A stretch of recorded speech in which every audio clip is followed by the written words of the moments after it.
Donc, comme je disais, c'est un sujet qu'on pourrait qualifier d'invisible et sur lequel on va aujourd'hui tenter un peu de mettre une lumière, un projecteur, celui de la sexualité, du handicap, du désir et de la sexualité, du désir et du consentement chez les personnes en situation de handicap. Et pour ce faire, j'ai le plaisir d'être accompagnée aujourd'hui sur scène par Dézanne Gembok et par le docteur Jocelyne Weiss. Donc déjà, je vais vous proposer, il y a un micro qui est là, je crois qu'il faut appuyer sur mic quand on parle. Donc je vous propose de vous présenter un peu. Jocelyne Weiss, docteur psychiatre et membre de la FDF. Allez-y. Oui, bonjour tout le monde. Merci d'être présent parce que c'est un sujet qui mérite d'être connu et divulgué, parler un petit peu des personnes en situation de handicap. Effectivement, j'ai une certaine expérience de ces personnes pour les avoir plusieurs années côtoyées en tant que médecin hospitalier. Donc je ne suis pas quelqu'un qui a reçu ces personnes dans un cabinet en libéral, mais en milieu hospitalier ou en situation de secteur, ce qu'on appelle le secteur, c'est-à-dire en ville. Il y a des antennes en ville où on peut recevoir toute personne qui pousse la porte et qui est la bienvenue. C'est des lieux où il y a une équipe de médecins, d'infirmières, de psychologues, et il y a une gratuité des soins. Donc l'écueil souvent entendu, on n'a pas d'argent, eh bien ça tombe bien puisqu'il y a une gratuité d'accès à ces soins. Alors le handicap, si on peut dire, c'est qu'il y a beaucoup de monde qui demande à consulter et qu'on est en grande pénurie de soignants. Alors ça, c'est une longue traversée me concernant, une grande activité qui a pris beaucoup de mon temps. Et puis maintenant que je suis un médecin à la retraite, eh bien, je me suis impliquée dans l'association Femmes FDFA, Femmes pour le dire, Femmes pour agir. Bon, j'ai croisé la fondatrice dans un colloque, c'est Maudie Piot. Et ayant du temps libre, eh bien, je me suis sentie, concernée. Et donc, dans cette association, j'interviens en tant que formatrice et j'interviens aussi en tant qu'écoutante. Maudie Piot a créé une ligne d'écoute, violence, femmes handicapées. Et donc, nous avons un numéro national. Nous assurons 3 demi-journées où il y a une interlocutrice au téléphone. Nous sommes en ligne, donc on peut nous contacter, parler, discuter. Quand nous ne sommes pas en ligne, parce qu'on ne peut pas le faire malheureusement 24 heures sur 24, il y a un répondeur sur lequel les personnes peuvent laisser leur message. Et s'ils laissent leur numéro de téléphone, eh bien, nous les rappelons systématiquement. Et nous pouvons donc les aider, les écouter, les orienter, leur proposer éventuellement des rencontres juridiques, des rencontres administratives, soit en présentiel, puisque nous avons un local à Paris, soit en distanciel pour aider à faire les documents, etc. Donc voilà un petit peu mes rencontres avec les situations de handicap. Merci, Dézanne. Alors, bonjour à tous et merci d'être là pour cette table ronde qui est super importante sur un sujet super important. Mon nom, c'est Dézanne Gembok. Je suis camerounaise. Je suis arrivée en France pour des problèmes de santé qui m'ont amenée à être évacuée à la Salpêtrière. Et après mon parcours hospitalier, je suis retournée à l'école. J'ai été à la Sorbonne Nouvelle où j'ai passé une licence LLCE. Ensuite, je suis partie aux États-Unis faire un master en e-business. De retour en France, j'ai commencé à chercher du travail et la mention de travailleur handicapé sur mon CV faisait juste que c'était pas possible de trouver un emploi. que j'ai finalement trouvé en enlevant la mention de travailleur handicapé. J'ai travaillé dans un grand groupe, dans une agence de communication pendant quelques temps, et j'ai décidé de partir de là pour ne pas subir le plafond de verre et créer ma propre agence de communication. Ma propre agence de communication qui s'appelle E&H Lab, E pour esthétique, H pour handicap, et Lab comme laboratoire d'expérimentation, parce qu'on est là pour expérimenter des solutions aux problèmes que rencontrent les personnes en situation de handicap. C'est une agence hybride qui a un volet intérêt général, et sur le volet intérêt général, c'est faire évoluer les perceptions de la société sur les différentes situations de handicap, lutter contre les préjugés et permettre aux personnes handicapées de se reconnaître elles-mêmes comme citoyens à part entière et aider la société à les intégrer également. Et sur le volet business, parce que pour faire des campagnes d'intérêt général qui ne sont pas des commandes, puisque c'est moi qui décide d'investir une thématique, de trouver des ressources, de développer la campagne et la mettre sur l'espace urbain, il faut gagner un peu d'argent. Donc j'ai proposé aux entreprises de les accompagner sur différents champs du handicap, que ce soit du conseil, de l'événementiel ou la création d'outils de communication pour gagner de l'argent et investir dans mes campagnes d'intérêt général. Voilà. J'incarne cette thématique du handicap parce que je suis concernée personnellement. Et au-delà de cela, je représente toutes les femmes en situation de handicap et même au-delà des femmes, des hommes en situation de handicap. Donc, je suis concernée à la fois par les handicaps physiques, les handicaps sensoriels, les handicaps dus par la maladie et les handicaps psychiques. Et voilà. Je suis ravie d'être là et d'échanger avec vous sur ce sujet. Merci beaucoup. Alors, les handicaps peuvent être, comme vous venez de le dire, multiples, mais les femmes en situation d'handicap connaissent malheureusement en fait une réalité qui leur est très commune. L'ONU avait même sorti ce chiffre il y a quelques temps. 4 femmes sur 5 en situation de handicap ont subi des violences dans leur vie. Moi, la première question que j'ai envie de poser, c'est pourquoi une telle surreprésentation ? Je ne sais pas laquelle de vous veut répondre.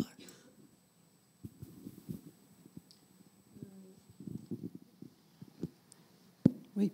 Oh, bah, écoutez, on vit dans une société très imprégnée de rapports de force tout à fait inégaux,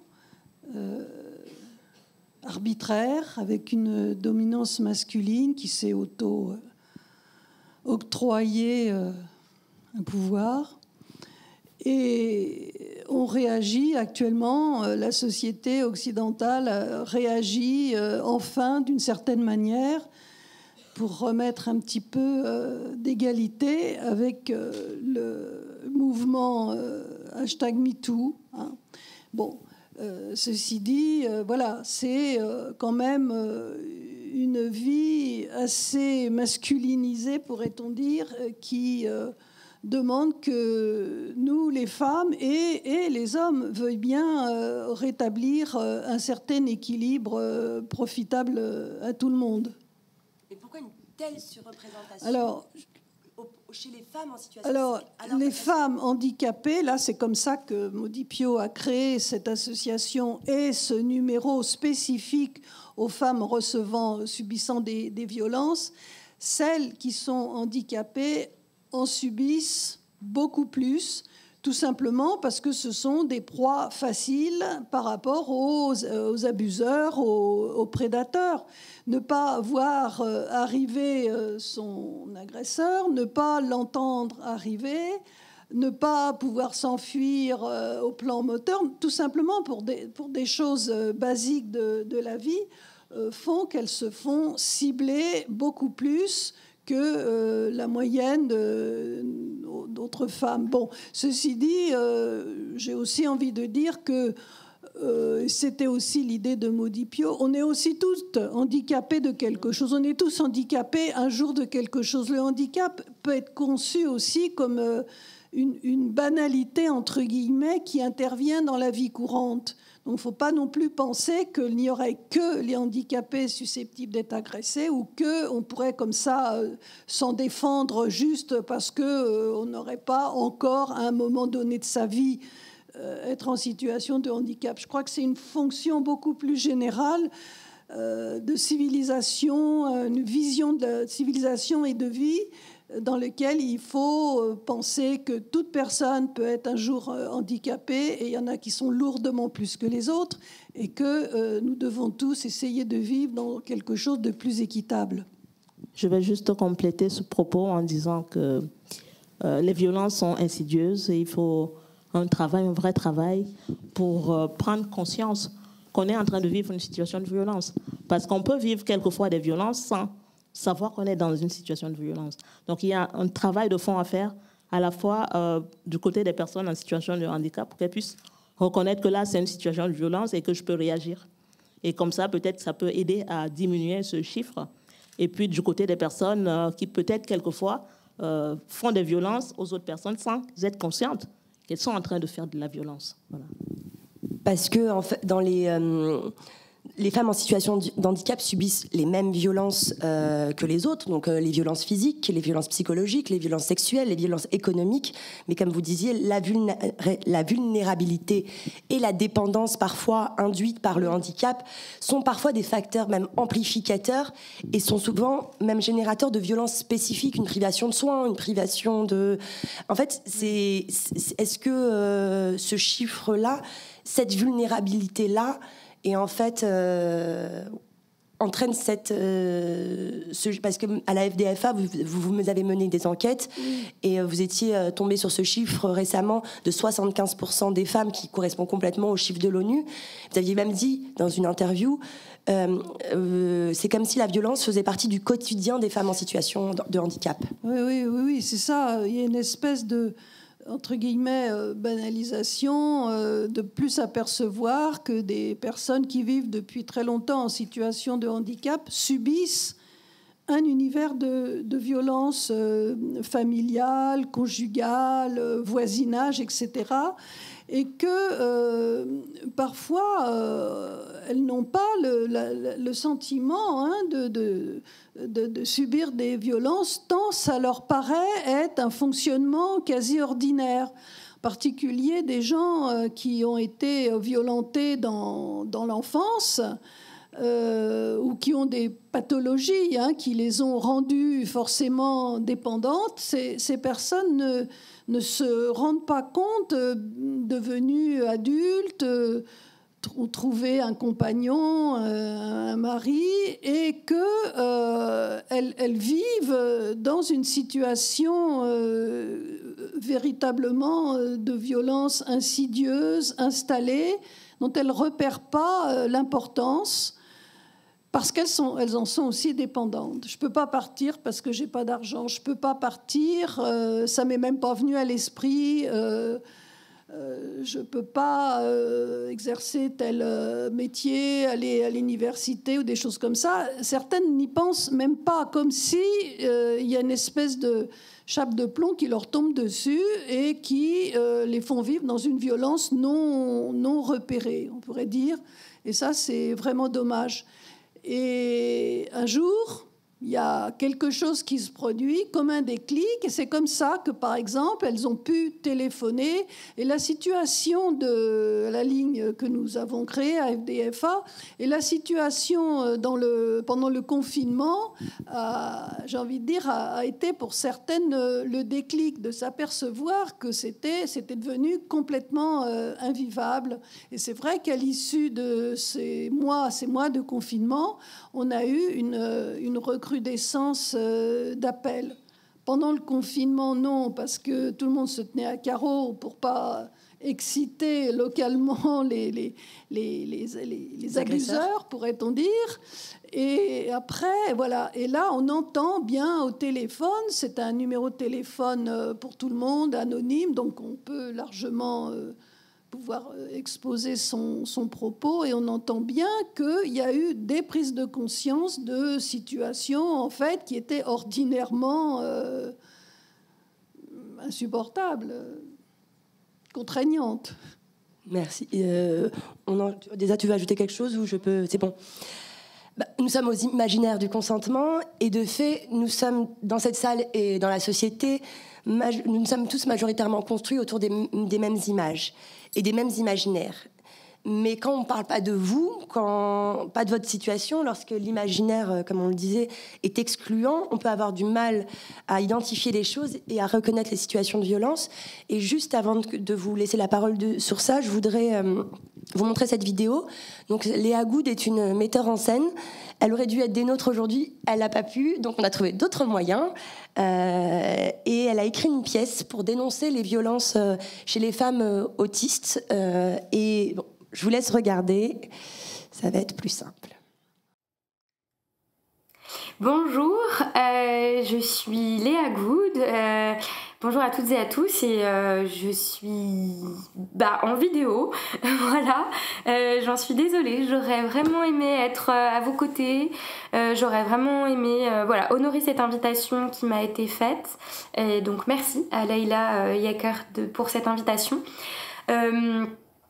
Je vais vous parler là rapidement d'un spectacle qui s'appelle Les claques et les étoiles, que j'ai écrit pour un événement en novembre 2018. Ce spectacle, c'est la réponse à une commande qui a été faite par 3 associations, le Planning familial du Rhône, l'association Philaction qui lutte contre les violences conjugales, et aussi l'AFA, l'association francophone des femmes autistes. Voilà.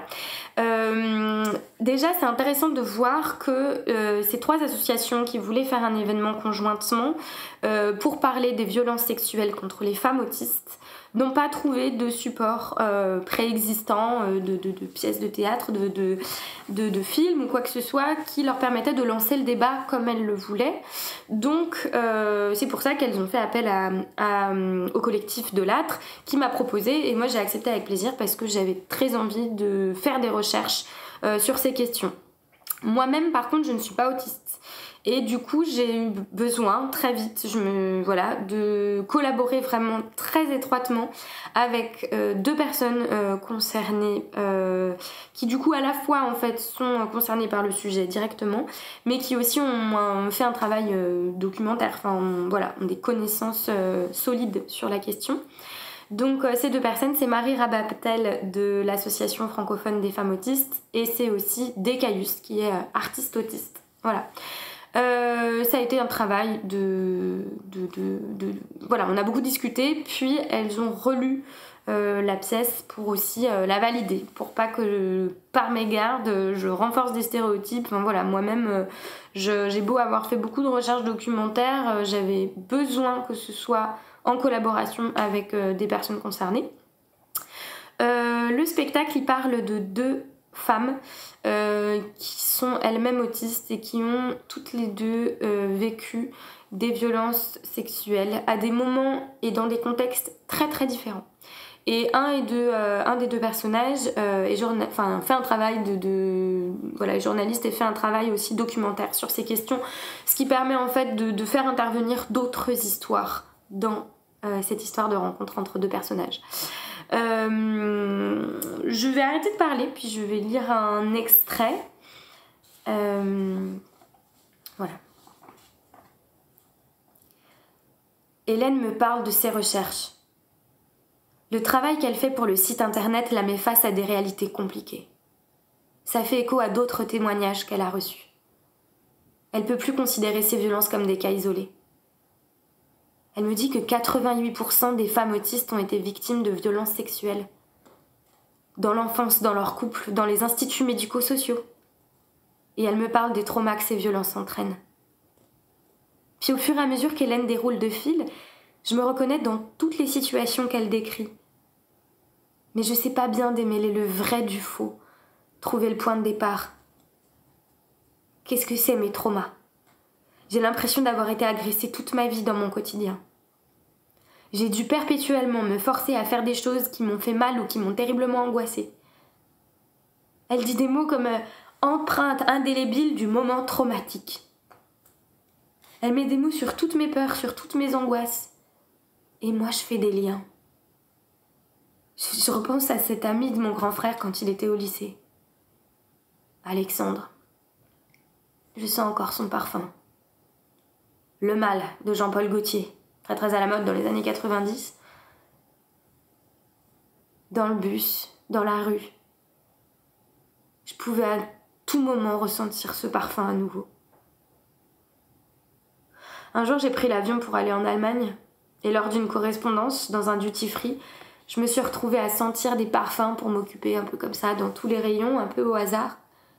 Et quand j'ai mis le nez au-dessus de ce parfum Jean-Paul Gaultier, j'ai dû m'accrocher à l'étagère pour pas tomber par terre.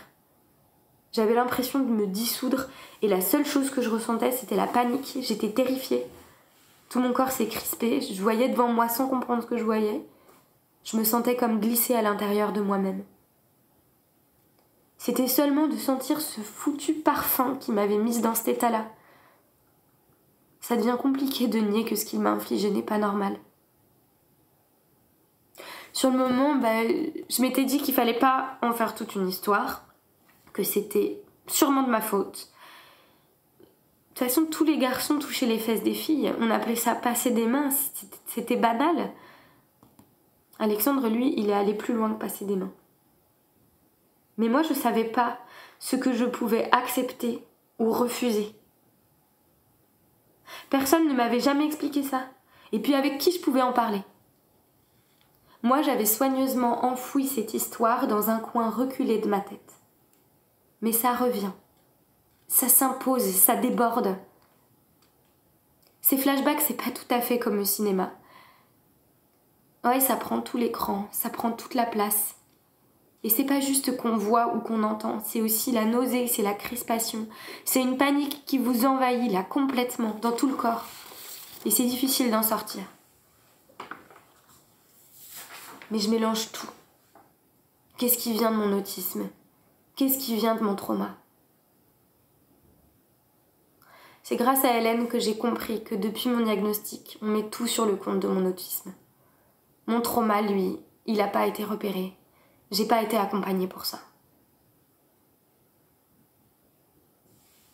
Voilà, donc là, comme vous pouvez le voir, c'est un moment où le personnage s'adresse directement au public en évoquant cette fameuse nuit où les deux personnages principaux là se sont rencontrés. Et il y a aussi des moments plus dialogués, notamment, là je peux vous lire un autre extrait qui pour le coup donne la parole à l'agresseur, donc au compagnon d'un des deux personnages. C'est des moments très rares. J'avais voulu que ce soit quand même la parole des premières personnes concernées, mais voilà, il y a ce petit passage où il y a une espèce de flashback sur comment ça se passe à la maison. J'ai une nouvelle collègue au boulot. Elle sourit tout le temps. Elle est tout le temps là, elle fait des blagues, elle est à fond. Et tout à l'heure, quand je la regardais, je me disais, bordel, mais qu'est-ce que ça doit être bien de rentrer chez soi et de voir une fille qui vous fout la patate? Je sais pas ce que c'est, moi. Hein? Et tu vois, quand je regardais cette fille à l'accueil, je pouvais pas m'empêcher de me dire que ce type-là, qui la prend dans ses bras le soir quand il rentre, bah putain, il a de la chance. Hein. Tu dis rien? Je te parle d'une autre fille, une fille que j'ai envie de retrouver le soir chez moi, et toi tu dis rien. Tu vois tes jolis yeux là, tes beaux petits yeux verts. Bah là, au moment où je te parle, on dirait des yeux de poisson mort. Hein? Tu comprends ce que je te dis là? Tu comprends ce que je te dis là?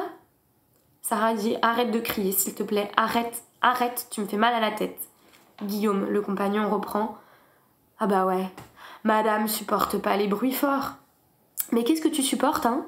Tu supportes pas les gens, tu supportes pas la fête, tu supportes pas qu'on te touche, comme ci ou comme ça, rien, tu supportes rien en fait. Mais moi je te supporte par contre, hein. Je supporte tout, je me plie à toutes tes bizarreries, je rentre avec toi, je t'accompagne en voiture parce que t'es pas foutu de conduire à cause de tes anxiétés de merde. J'en ai marre moi, putain, j'en ai marre. Voilà, je vais arrêter ici. Là, c'est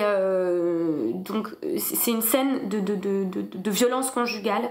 Il y en a peu, mais j'avais voulu en montrer quand même. Parce que je trouve que, en fait, c'est aussi important d'arriver à surligner ces situations, à montrer comment elles se jouent, pour arriver, j'espère, à aussi les identifier quand elles arrivent dans la vie. Enfin, c'est un des buts de ces scènes-là. Mais la plupart du temps, ce qui était important, c'était de montrer, au contraire, comment ces deux personnages se donnent du courage, se donnent de la force, du courage, de la gaieté, ensemble, en arrivant à comprendre ce qui leur est arrivé, mais aussi en trouvant les moyens de dénoncer ça pour que les choses cessent, et puis aussi de montrer d'où viennent ces violences, comment aussi leur dépendance financière vis-à-vis de leurs compagnons crée ces situations, et comment il y a des choses à changer, comment se battre, aide à tenir aussi. Enfin voilà, ça c'était aussi des choses importantes à montrer. Et de manière plus générale, je tiens à souligner qu'aussi là, la commande qui m'a été faite, ça a été parler de cette situation de violence. Mais dans la pièce, j'ai rajouté quelques scènes où on comprend qu'un des deux personnages maintenant vit une relation épanouie, et une belle histoire d'amour et des belles relations sexuelles épanouies, consentantes et positives. Et je pense que c'est aussi super important d'écrire et de raconter des histoires comme ça, des belles histoires d'amour, des belles histoires de sexe, des choses qui sont inspirantes et qui montrent qu'en fait, qui les font rentrer dans nos imaginaires. Voilà, les imaginaires du consentement, très très très bon thème finalement pour une journée. Bon, j'arrête là pour vous laisser la place au direct, à vous, entre vous, et puis j'ai hâte d'avoir des retours sur ce qui leur a été dit pendant cette journée et que j'ai loupé. Bonne continuation et merci. Donc il y a eu pas mal de choses qui ont été dites. Léa aborde plusieurs thèmes ici. Tant l'éducation, la sensibilisation, les violences dans le couple, sachant que 34% des femmes en situation de handicap ont subi des violences physiques ou sexuelles de la part d'un partenaire, contre 19% des femmes valides. Donc je vais directement vous demander peut-être une réaction. D'abord, je suis bouleversée, réellement bouleversée. Avant, ça m'a fini par une note positive. Donc, je suis un peu soulagée aussi. J'ai envie de relever deux choses qui me semblent importantes, qu'elle a évoquées. Personne ne m'a jamais dit. Personne ne m'a jamais dit. Donc, les personnes en situation de handicap, souvent, elles sont accompagnées pour trouver des solutions par rapport à une situation de handicap, de maladie et autres. Donc, on est tellement préoccupé par ça que le reste passe à la trappe. On oublie de dire à la personne qu'elle est d'abord une personne et qu'en tant que personne, elle va traverser des étapes de la vie qui sont importantes et qu'elle puisse savoir identifier au moment où ça se passe. Donc, personne ne m'a jamais dit. Il faut lever les tabous. Il faut lever les tabous et accompagner des personnes avec une meilleure compréhension des différentes étapes de la vie. Voilà ce que j'ai envie de dire en premier lieu. Oui, c'est tout à fait intéressant d'entendre ce genre de témoignages. Il n'y en a jamais assez. Dans notre association FDFA, il a été réalisé un film qui s'appelle « Les violences du silence » et était réalisé il y a quelques années, il n'y a pas longtemps. C'est donc vous pouvez les trouver sur le site. Ce sont différentes séquences de handicap qui se déroulent dans une sorte de vie ordinaire, accompagnées d'un commentaire d'une personne femme, une personne publique, pour essayer de donner un peu plus de poids encore au témoignage des personnes en situation de handicap. Donc des commentaires faits par exemple, Roselyne Bachelot, Anne Hidalgo, avec Michel Perrault. Enfin, vous voyez, voilà. Et on saisit là l'aspect d'allure ordinaire, l'aspect insidieux, l'aspect, certains très évidents, mais d'autres justement très, très insidieux, qu'il faut remarquer et dénoncer. Surtout que les aides aux adultes handicapés sont indexées sur le salaire du conjoint. Donc, à la violence domestique, à la violence quotidienne, s'ajoute aussi cette dépendance économique qui rend la personne avec une incapacité de s'en sortir. C'est un réel problème dans les écoutes téléphoniques. Quand les femmes ont un déclic, décrochent le téléphone et parlent, Oui, cette situation est un réel handicap de calculer l'allocation adulte handicapé en tenant compte des revenus du mari. Je ne saurais trop dire que toute femme devrait préserver sa vie professionnelle, si elle le peut, qu'elle fait des études, qu'elle s'engage dans une profession, et que la situation d'être avec un compagnon, un mari, etc., ne doit pas supposer qu'on doit renoncer à sa vie personnelle de ce point de vue-là. Et d'ailleurs, je crois que vous avez... moi, je pensais que l'allocation adulte handicapé, cette situation était dénoncée là actuellement et qu'elle était en bonne voie de résolution, et ça n'a pas l'air si simple. Non, ça a été dénoncé, voilà, bien sûr, par beaucoup d'associations, et jusqu'ici, on n'a pas encore obtenu gain de cause. Voilà, mais on ne va pas arrêter de se battre, on va continuer, on va tous se lever pour que cette situation de violence s'arrête à un moment donné. Mais j'ai envie de revenir un petit peu sur la séquence qu'on a vue, et je me dis que oui, j'ai eu beaucoup de chance, j'ai vraiment eu beaucoup de chance de grandir dans un environnement bienveillant, parce que je suis 7e d'une famille de 12 enfants. Et donc, dans cette famille, c'est déjà comme une mini-société où chacun a sa place. Et on se construit au regard de l'autre. On prend sa place petit à petit et on évolue comme ça. Et quand je regarde dans cette pièce-là, c'est 2 personnes qui vivent des situations d'autisme et qui, à un moment donné, ce qu'elles vivent est un peu confondu avec la situation de la maladie. On ne sait plus où est la frontière entre ci ou ça. Je me dis juste, aujourd'hui, par l'éducation, on peut aider à accompagner ces situations, à les faire évoluer, même si on est préoccupé à un moment donné par la situation de la maladie ou du handicap. Il est très important de faire prendre conscience à la personne qu'elle est d'abord une personne avant tout, qu'elle va traverser des étapes de la vie, et il est important qu'elle prenne possession de ces clés pour pouvoir évoluer et pouvoir avoir conscience de ce qui se passe à un moment donné dans sa vie.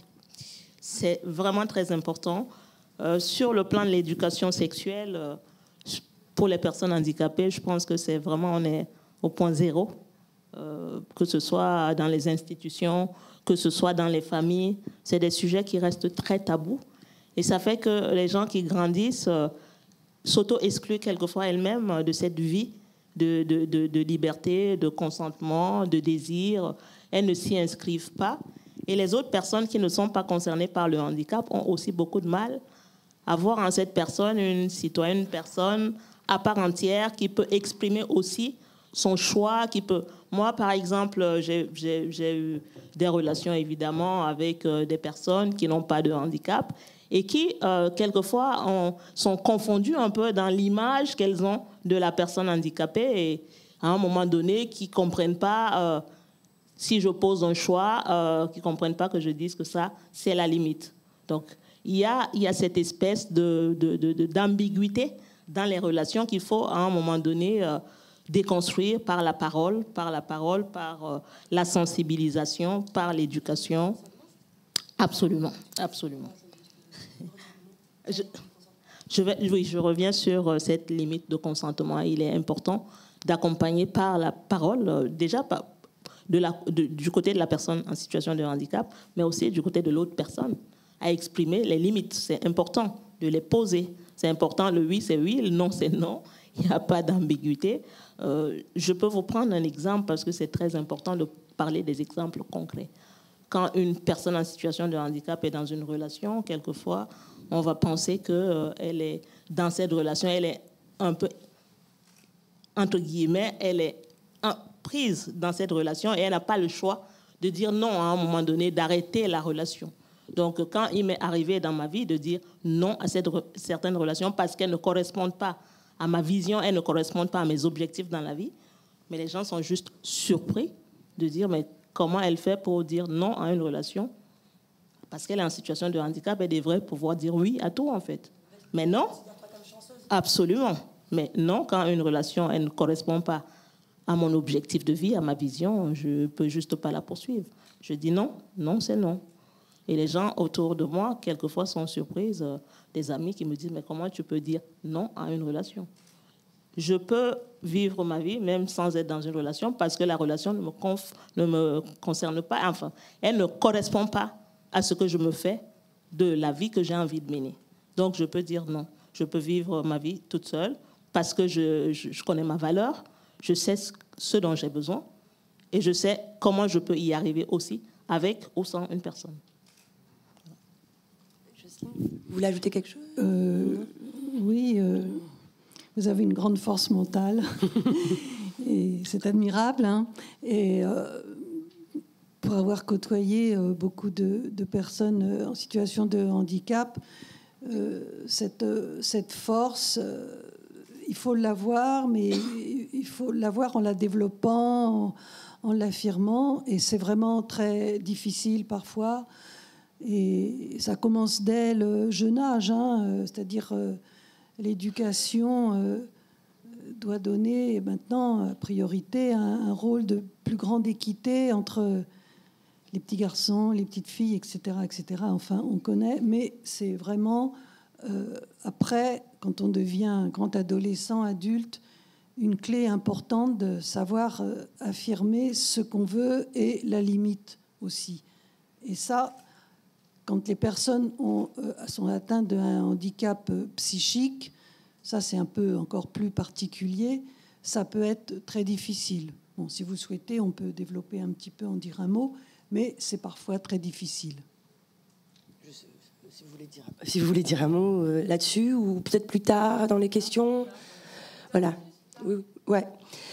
Moi, il y a une question que je me suis posée en écoutant l'extrait de Léa, et à chaque fois que je l'ai réécouté, je me suis dit ça, parce que, et lié aussi à ce chiffre de 4 sur 5, qui est énorme. En fait, quand elle nomme le compagnon du personnage, elle le traite d'agresseur, mais est-ce qu'on peut, face à ce chiffre, est-ce qu'on ne pourrait pas qualifier ça de prédateur? Est-ce que, la question que je me pose, est-ce que finalement, 88% des femmes en situation d'autisme ont subi des violences? Enfin, c'est hallucinant de tomber sur des chiffres comme ça, qui est un tel tabou, une telle omerta. Et finalement, est-ce qu'elles sont... est-ce que c'est dans un rôle des prédateurs qui vont les cibler? Enfin, c'est ma question. En fait, j'avais fait, dans le cadre de la campagne Piétinons les préjugés, j'avais fait une enquête pour... essayer de recueillir un certain nombre de préjugés qu'on pouvait avoir dans la société par rapport au handicap. Les gens, comme ils n'ont pas conscience qu'ils ont des préjugés, donc il faut passer par qu'est-ce que vous pensez que votre entourage pense sur cette situation. Et donc, il est arrivé dans tous les retours que j'ai eus sur la question du désir, de la sexualité.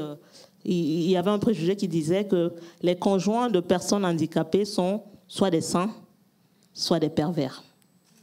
Donc, soit on est saint, soit on est pervers. Donc, il n'y a réellement pas d'équilibre dans cette question-là. Donc, à la question de savoir si ces personnes sont des prédateurs, je pense réellement, naturellement, je pense que non.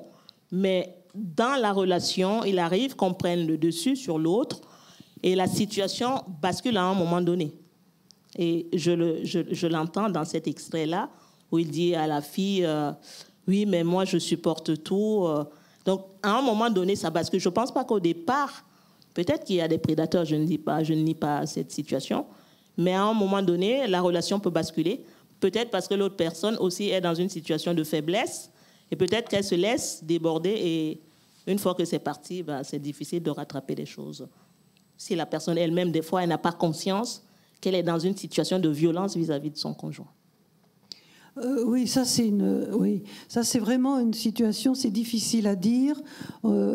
C'est pas tabou, mais enfin pas loin. Et dans notre association FDFA, dans nos discussions entre nous toutes, il y a des hommes aussi. Hein, on n'est pas à exclure les hommes. Eh bien, il y a cette idée de mais qu'est-ce que si ces femmes, qu'elles soient handicapées ou pas d'ailleurs, qu'est-ce qu'elles ont fait ou pas fait, comment elles sont partie prenante pour qu'une situation de violence s'enclenche? ce qui n'absout absolument pas monsieur, pourrait-on dire, mais qu'est-ce qui se passe pour que la relation se tricote dans un sens où la violence va s'installer, enfin déjà la dominance dominante de la relation dominant-dominé va prendre vraiment le dessus et donner lieu à des violences. Il fait qu'il y a des types, il y a des hommes, ils deviennent presque violents, alors même qu'ils n'en ont pas une profonde envie comme ça, immédiate, pulsionnelle, pourrait-on dire, mais qui se découvrent comme devenant violents dans telle situation. Je sais pas si... Mais du coup, oui. Comment, face à cette omerta, parce qu'en fait, voilà, vous décrivez des situations, mais il y a quand même une omerta, des personnes qui souffrent, et du coup, comment on peut faire, quelles sont les solutions, comment éviter ces formes de violence? Je pense que des colloques comme celui-ci sont importants pour arriver à déconstruire les choses, à exprimer des choses, à rassembler des gens, à éveiller des consciences, à accompagner des personnes en situation d'handicap elles-mêmes à pouvoir exprimer des choses. La ligne d'écoute FDFA est aussi importante parce que ces personnes qui commencent à appeler, à exprimer des choses sont aussi accompagnées pour cette prise de conscience et peut-être un encouragement à prendre en possession leur vie et peut-être à changer quelque chose. Oui, c'est l'idée de redevenir, de devenir en possession de tous ses droits et d'exprimer par ses moyens sa position, sa personne, sa personnalité, et de ne pas du tout courber les chines et laisser les autres qui seraient seuls à agir pour que la situation évolue. Il faut vraiment que les femmes s'affirment et participent à installer une équité dans les relations hommes-femmes. Je pense que ça passe aussi par l'éducation dans la famille. Je l'ai dit tantôt, oui. Quand on grandit dans un environnement bienveillant, dans un environnement ouvert qui vous accompagne aussi, qui vous valorise en tant que personne. Même si vous avez des situations de handicap, vous êtes une personne avant tout, vous êtes une femme avant tout, vous allez évoluer dans un rôle de femme. Et donc, d'asseoir tout cela est important pour la personne plus tard, quand elle sera amenée à vivre certaines situations, à se considérer d'abord comme une personne à part entière avant d'être une personne en situation de handicap qui dépend d'une certaine autre situation et donc faire des choix qui permettent cette expression et cette liberté. Parfait pour la transition, pour la prochaine vidéo, avant le lancement des questions. Se sentir déjà comme une personne. Et toi, Deza, tu as travaillé notamment sur un documentaire qui s'appelle « Miroir de mon âme », justement, pour aborder ces questions autour de l'individu, du désir et de la construction individuelle. Je propose qu'on regarde la bande-annonce, ou peut-être que tu veux en parler un peu avant, je ne sais pas. Oui, je vais dire un mot avant de lancer la bande-annonce. C'est un travail très important qui a lancé les travaux de mon agence, Esthétique et Handicap. Vous voyez bien deux notions, esthétique et handicap, sur le même plan. C'est quelque chose qui a été révolutionnaire quelque part, parce que quand on considère la question du handicap, on ne considère pas la question d'esthétique au même plan. La personne handicapée est une belle personne à part entière. Et le fait de voir dans des images des personnes qui ne nous ressemblent pas, quelquefois amène les personnes à s'auto-exclure. Donc, à un moment donné, quand les personnes handicapées voient aussi dans les imaginaires des personnes qui les ressemblent, elles leur permettent aussi de se construire comme de belles personnes. Et dans la question du désir, dans la question de la relation, c'est hyper, hyper important. Le travail que vous allez voir là m'a été inspiré par un jeune homme en situation de handicap invisible qui m'a écrit une lettre pour prendre contact avec moi. J'ai été bouleversée par toute la souffrance qui a été exprimée dans ces lettres, dans ces pages. C'était 4 pages de souffrance, juste à cause du regard, de la peur du regard. Donc, il anticipait même le regard. Donc, il pensait qu'il allait être rejeté parce qu'il était différent, parce qu'il n'allait pas être désiré, parce qu'il allait être tout seul toute sa vie. Donc, voilà. Je n'en dis pas plus. Je vous dirai d'autres choses après cet extrait qui va être lancé. Madame, c'est son Altesse PLJ qui m'a donné vos coordonnées, à ma demande, pour que je vous contacte. Il me semble que ce que vous faites est d'une trempe extraordinaire, au sens tout à fait propre et concret. Hors de l'ordinaire, hors de ce qui nous entoure habituellement, de ce que l'on voit habituellement, et je vous l'avoue, de ce qui m'a fait souffrir dans le passé, avant que je m'en émancipe pour exister, tel qu'en moi-même. Je m'aperçois à 27 ans que, finalement, le pouvoir de l'image était ce qui m'a le plus fermement enchaîné à un moi idéal, que je détruis maintenant, avec une grande jubilation. Mon image de l'homme s'est forgée dans la publicité, les journaux, et un constat s'est imposé de façon de plus en plus douloureuse au fil de mon adolescence. Je ne suis pas comme cela. De ce « je ne suis pas comme cela » à « je ne suis pas désirable », à l'époque où le désir s'éveille, il n'y avait qu'un pas. Et je peux à l'heure présente dire ce « et alors » qui brave surtout mon propre regard sur moi-même, mais aussi, il faut tout de même l'avouer, celui des autres. Mon corps est ce qu'il est, et alors ? J'ai une amie qui m'a proposé de présenter mon fils pour une séance de photos. C'est vrai que physiquement, quand on n'est pas habitué à voir des personnes handicapées, ça choque quand même. Moi, les gens se demandent même comment je mange. Si je peux manger tout seul. C'est sûr que les autres se posent des questions, et tant qu'ils t'ont pas vu en action, soit ils n'osent pas poser des questions, soit ils n'imaginent pas les réponses. En fait, c'est pour ça que j'aime bien l'idée première d'esthétique et handicap. Je trouve qu'il y a quelque chose de vraiment réel, de juste par rapport à ce qu'il faut faire, justement, pour encourager ce mouvement d'émancipation. C'est-à-dire bousculer, et donc, pour bousculer, il faut mettre le doigt là où ça fait mal. Et je pense que le doigt là où ça fait mal, par rapport au handicap, c'est précisément le désir.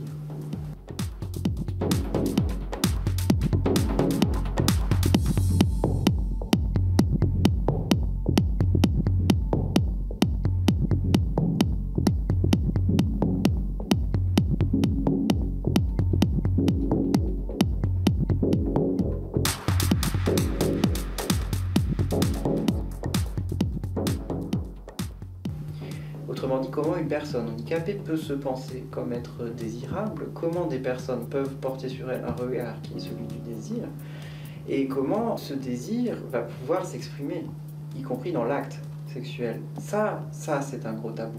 C'est-à-dire que ça, les gens ne peuvent pas le concevoir, en réalité, s'ils sont honnêtes avec eux-mêmes. En tout cas, pas d'entrée de jeu. L'annonce de la première grossesse, Tes parents ? c'était le cataclysme dans la famille. Tout le monde a eu peur. Ils avaient peur, mais c'était vraiment de la bêtise. Après, voilà, la deuxième grossesse, l'annonce se passe déjà un peu mieux. La troisième, ils commencent à crier au fou. Et la quatrième, alors là, c'est pas la peine. Je pense qu'avec des images, on peut effectivement bousculer les choses. J'ai un peu le sentiment de faire de la publicité pour le handicap. Donc ça, je trouve ça chouette d'être un objet de consommation qui a du sens, quoi.